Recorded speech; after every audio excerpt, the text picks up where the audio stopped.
পাকিস্তান আফগানিস্তান আলোচনায় অচল অবস্থা। আমরা জানি সম্প্রতি পাকিস্তান এবং আফগানিস্তানের মধ্যে যেই আলোচনা বা সমস্যার সমাধান শুরু হয়েছে সেটি বিভিন্ন মাধ্যমে প্রচার প্রচারণা চলছে। সেটি হচ্ছে তুরস্কর অনুষ্ঠিত হচ্ছে পাকিস্তান এবং আফগানিস্তানের মধ্যে বর্তমান উত্তেজনাপূর্ণ পরিবেশের সমাধান।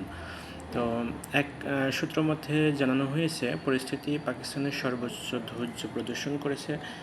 আর এদিকে আলোচনা অগ্রগতি সম্পর্কে কাতার তুরস্ক কর্তৃক ঘনিষ্ঠভাবে অভিহিত করা হয়েছে।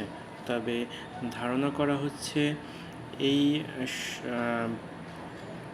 সূত্রপাতটি যেখান থেকে শুরু হোক, পাকিস্তান এবং আফগানিস্তান জনগণের প্রতি সুন্দর বা তাদের সমস্যার সমাধানকল্পী সৌহার্দ্যপূর্ণ ব্যবহারের প্রতিশ্রুতি দিয়েছেন উভয় পক্ষই।